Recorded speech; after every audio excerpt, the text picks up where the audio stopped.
The Seagull, a small, affordable electric car produced by Chinese automaker BYD, has sparked concerns among American automakers and politicians due to its combination of low price and high quality. Priced at around $12,000 in China, the Seagull offers competitive performance and craftsmanship comparable to much more expensive electric vehicles made in the US. In fact, there's even a shorter range version available for under $10,000. This affordability and quality are raising alarms in the American auto industry.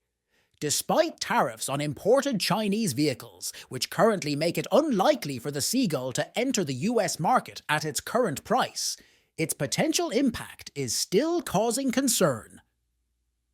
The fear is that if it were to enter the US market, it would likely be priced higher due to tariffs, but still significantly lower than existing electric vehicles in the same class.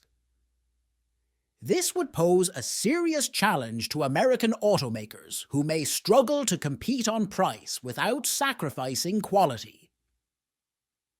The situation is reminiscent of the Japanese car invasion of the 1970s during the oil crises, where Japanese automakers offered affordable, fuel-efficient cars that disrupted the US market.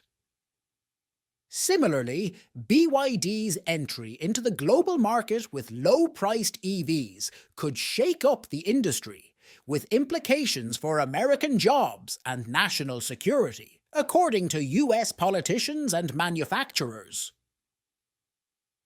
The Biden administration is expected to announce 100% tariffs on electric vehicles imported from China, citing concerns about the threat they pose to US jobs and national security. However, the looming presence of BYD and other Chinese EV manufacturers suggests that the competition is intensifying and cannot be easily contained by tariffs alone.